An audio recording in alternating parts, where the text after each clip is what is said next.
Hello everyone, welcome back to my YouTube channel. Friends, कैसे हैं आप सब? आई होप आप सब अच्छे होंगे और आपकी स्टडी भी अच्छी चल रही होगी। फ्रेंड्स, आपका 23 अगस्त को एग्ज़ाम है, आप सबको पता ही होगा। और करंट अफेयर उसमें भी 8 नंबर का आने वाला है, तो आप इसके लिए अच्छे से पढ़ते रहिए। ये आज करंट अफेयर का थर्ड पार्ट होने वाला है। देखिए फ्रेंड्स, इसमें फर्स्ट क्वेश्चन है आपके सामने। बाजपुर में संपन्न हुई Uttarakhand all state arm wrestling championship में गोल्ड मेडल जीतकर गुजरात में होने वाली नेशनल चैंपियनशिप के लिए क्वालिफाई किसने किया है? देखिए, कहाँ किसने किया है? उत्तराखंड के खिलाड़ी शादमान। कौन है इनका नाम? शादमान। और ये कहाँ के निवासी है? ये देहरादून के निवासी है। ठीक है फ्रेंड्स, नेक्स्ट क्वेश्चन है आपके पास। देहरादून में आयोजित डिजिटल समिट के दौरान सुरक्षा एंड निगरानी व्यवस्था हेतु कौन सा अत्याधुनिक सिस्टम लॉन्च किया गया है? देखिए, इसका नाम क्या है? नैना एआई। और किसके लिए? ये चारधाम यात्रा में मददगार हेतु। ठीक है, नेक्स्ट है, उत्तराखंड की किस नदी बेसिन में अत्यधिक अस्थिर 219 लटकते हुए ग्लेशियरों की पहचान की गई है? देखिए, ग्लेशियर में, किस नदी बेसिन में की गई है हैंगिंग ग्लेशियर की पहचान? और कितने हैं ये? 219। ये की गई है अलकनंदा नदी बेसिन। अच्छा फ्रेंड्स, आप ना इसके बारे में आप ऐसा भी सोच सकते थे कि ग्लेशियर ज़्यादातर कहाँ पे मिलेंगे? महान हिमालय में मिलते हैं, वृद्ध हिमालय में। तो और अलकनंदा नदी बेसिन, या तो इसका आंसर अलकनंदा नदी बेसिन मिलेगा आपको अधिकतर, या फिर आपको कहाँ पर मिलेगा? गंगा नदी बेसिन में। ठीक है, गंगा नदी में। तो इसका आंसर क्या है? अलकनंदा नदी बेसिन। नेक्स्ट क्वेश्चन है आपके पास। देहरादून में आयोजित Indian academy of paediatrics IAP Uttarakhand के अधिवेशन में एकेडमिक एक्सीलेंस अवार्ड से किसे सम्मानित किया गया है? देखिए, किसे सम्मानित किया गया? ये किया गया डॉक्टर रितु रखोलिया को। डॉक्टर रितु रखोलिया। और ये मेडिकल कॉलेज हल्द्वानी में बाल रोग विभाग की अध्यक्षा हैं। ठीक है, डॉक्टर रितु रखोलिया, इनका नाम याद रखिए, इंपॉर्टेंट है। एकेडमिक एक्सीलेंस अवार्ड से सम्मानित किया गया है इन्हें। नेक्स्ट है, नई दिल्ली के भारत मंडपम में आयोजित राष्ट्रीय सम्मेलन में विज्ञान एवं प्रौद्योगिकी के क्षेत्र में उत्कृष्ट कार्यों के लिए किसे सम्मानित किया गया है? देखिए, कहाँ किया गया है? भारत मंडपम में, विज्ञान एवं प्रौद्योगिकी के क्षेत्र में। तो ये प्रोफेसर दुर्गेश पंत। ठीक है, अच्छा, आपको ये भी पता होगा कि यूकोस्ट के अध्यक्ष हैं प्रोफेसर दुर्गेश पंत। और वैसे भी साइंस एंड टेक्नोलॉजी में अधिकतर उत्तराखंड में इन्हीं का ही नाम आता है, देखने के लिए मिलता है। सम्मेलन का मुख्य उद्देश्य क्या था? विज्ञान और प्रौद्योगिकी के माध्यम से जनजातीय जीवन में परिवर्तन लाना। ठीक है, इसका आपको उद्देश्य भी ध्यान रखना है। नेक्स्ट है, उत्तराखंड के तेजस तिवारी को लिम्का बुक ऑफ रिकॉर्ड्स का प्रमाण पत्र किस उपलब्धि के लिए प्राप्त हुआ है? तो ये किसके लिए? सबसे कम उम्र के फीडे रैंक में शतरंज खिलाड़ी बनने के लिए। देखिए फ्रेंड्स, आपको ये याद रखना है कि तेजस तिवारी का संबंध किस खेल से है? तो ये शतरंज से है। ठीक है, किस खेल से है? शतरंज खेल से इनका संबंध है। ठीक है फ्रेंड्स, नेक्स्ट क्वेश्चन है आपके पास। देहरादून के लोक भवन में आयोजित वसंतोत्सव 2026 के दौरान डाक विभाग द्वारा किस विषय पर विशेष डाक आवरण यानी कि पोस्टल कवर जारी किया गया है? तो किस पर किया गया? ये भोजपत्र पर किया गया है।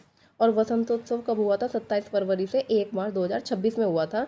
और इसकी थीम थी floral healing, nature's path to well being. ठीक है, थीम भी आपको याद रखनी है, floral healing, nature's path to well being. Next question है, फरवरी मार्च 2026 में भारत और जापान के बीच आयोजित संयुक्त सैन्य अभ्यास धर्म गार्जियन का 7वां संस्करण कहाँ हुआ था? तो ये हुआ था चौबटिया, अल्मोड़ा में। और कुछ जापान और भारत के बीच होने वाले सैन्य अभ्यास हैं जिम्बैक्स, वीर गार्जियन, शन्युमित्री। ठीक है, ये भी याद रखना है आपको। वीर गार्जियन, धर्म गार्जियन, जिम्बैक्स, शन्युमित्री, ये किसके बीच होता है? जापान और इंडिया के बीच ही होते हैं। नेक्स्ट है, देश का पहला एलिवेटेड BRTS प्रोजेक्ट किस शहर में स्थापित करने की योजना बनाई जा रही है, जो चीन के शियामेन मॉडल पर आधारित है? देखिए, ध्यान रखना, ये चीन के शियामेन मॉडल पर आधारित है। तो कहाँ किया जा रहा है? ये देहरादून में। ठीक है, और किसके लिए? ये सार्वजनिक परिवहन को बेहतर बनाने के लिए। और EBRTS की फुल फॉर्म क्या है? Electric bus rapid transit system. देखिए, देहरादून में इतना ज़्यादा ट्रैफिक होती है ना, तो उसको कवर करने के लिए, उससे निजात पाने के लिए ये प्रोजेक्ट चलाया जा रहा है। ठीक है फ्रेंड्स, नेक्स्ट क्वेश्चन है आपके पास। हाल ही में मार्च 2026 में MOEFCC रेलवे ट्रैक पर हाथियों की मृत्यु को कम करने के लिए नीति क्रियान्वयन विषय पर राष्ट्रीय कार्यशाला का आयोजन कहाँ किया गया है? देखिए, राष्ट्रीय कार्यशाला का आयोजन किया गया है, ये कहाँ किया गया है? भारतीय वन्य जीव संस्थान देहरादून में। ठीक है, भारतीय वन्य जीव संस्थान देहरादून में इसका आयोजन किया गया है। देखिए, हाथियों की मृत्यु को कम करने के लिए और नीति क्रियान्वयन के लिए। नेक्स्ट है, चंडीगढ़ में आयोजित मास्टर्स नेशनल गेम्स 2026 में उत्तराखंड के किस वरिष्ठ खेल प्रोत्साहक को उनके उत्कृष्ट योगदान के लिए सम्मानित किया गया है? किन्हें किया गया है? ये किया गया है डॉक्टर वीरेंद्र सिंह रावत को। नाम याद रखना है, doctor Virendra Singh Rawat. Masters national game 2026 में उत्तराखंड के वरिष्ठ खेल प्रोत्साहक हैं ये, डॉक्टर वीरेंद्र सिंह रावत। देखिए नेक्स्ट क्वेश्चन आपके पास है, हाल ही में जारी QS एशिया यूनिवर्सिटी रैंकिंग 2026 में देहरादून स्थित स्वामी राम हिमालय विश्वविद्यालय ने एशिया स्तर पर कौन सी रैंक हासिल की है? तो 1380वीं रैंक हासिल की है। ठीक है फ्रेंड्स। नेक्स्ट है, उत्तराखंड को एजुकेशन हब बनाने के लिए राज्य मंत्रिमंडल ने 3 नए विश्वविद्यालयों की स्थापना की मंजूरी दी है। तो ये 3 विश्वविद्यालय कौन कौन से होंगे और कहाँ कहाँ पर होंगे, आपको याद रखना है। देखिए, एक होगा माउंट वैली यूनिवर्सिटी, ये कहाँ होगी? नैनीताल में। माउंट वैली यूनिवर्सिटी नैनीताल में, तुलज यूनिवर्सिटी देहरादून में, और शिवालिक यूनिवर्सिटी कहाँ होगी? देहरादून में। ठीक है, 3 है, माउंट वैली, तुलज यूनिवर्सिटी और शिवालिक यूनिवर्सिटी। 2 इनमें से देहरादून में है और माउंट वैली कहाँ पर है? नैनीताल के अंदर। नेक्स्ट है, भक्त दर्शन उच्च शिक्षा गौरव पुरस्कार 2025 के लिए चिकित्सा के क्षेत्र में किसे चुना गया? आपको बताना है कि चिकित्सा के क्षेत्र में किसे चुना गया है। तो इन्हें चुना गया है डॉक्टर रेणु धस्माना। देखिए, नेत्र चिकित्सा और वेट्रियोरेटिनल सर्जरी के क्षेत्र में अंतर्राष्ट्रीय पहचान बनाने के लिए इनको चुना गया है। फ्रेंड्स, प्रबंधन के क्षेत्र में किसे चुना गया है? ये चुना गया प्रोफेसर HC पुरोहित को, और पर्यावरण के क्षेत्र में डॉक्टर सुरेंद्र सिंह सुथर को, और इतिहास के क्षेत्र में डॉक्टर शिवचंद सिंह रावत को। ये प्रोफेसर हैं, ये गोपेश्वर डिग्री कॉलेज गोपेश्वर के ये प्रोफेसर है डॉक्टर शिवचंद सिंह रावत। इतिहास के क्षेत्र में इनको मिला है शोध कार्य के लिए। आपको ध्यान रखना है, चिकित्सा के लिए किसे मिला है? रेणु धस्माना को।